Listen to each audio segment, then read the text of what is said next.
میں اللہ کے نبی صلی اللہ علیہ وسلم کی حدیث ہے، حضرت ابن مسعود رضی اللہ تعالیٰ عنہ سے روایت ہے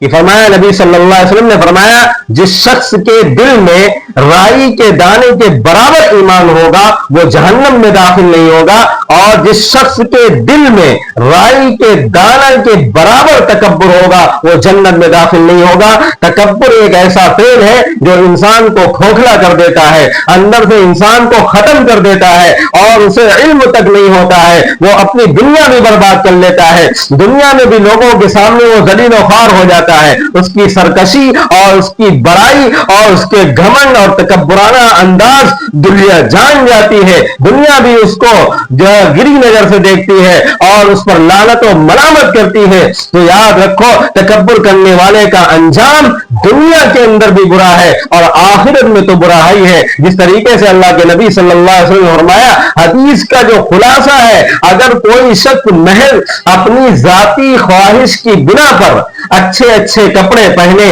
اور عمدہ جوتے استعمال کرے اور دل میں یہ خیال پیدا نہ ہو کہ ان کپڑوں اور جوتوں کے ذریعے دوسروں پر اپنی عمارت اور بڑائی کا روپ ڈالوں گا، لوگوں کو ذلیل و حقیر سمجھوں گا، اطراحت اور گھمنڈ کے ساتھ گھومتا پھروں گا، بلکہ صرف اور صرف اس لیے کہ شریعت کا حکم ہے۔ چنانچہ اگر اللہ تبارک و تعالی کسی کو وسعت رزق اور مالی فراوانی عطا فرمائے تو اچھا کھائے، اچھا پیے، اچھا پہنے، خلوت و جلوت میں اچھی سے اچھی حالت کو پسند کرے تو اس کو تکبر نہیں کہا جائے گا، بلکہ عمدہ لباس کو زیب تن کرنا اور اچھے جوتے پہننا یہ تہذیب و شائستگی اور خوش ذوقی کی علامت ہے، اس سے شریعت نے کبھی منع نہیں کی۔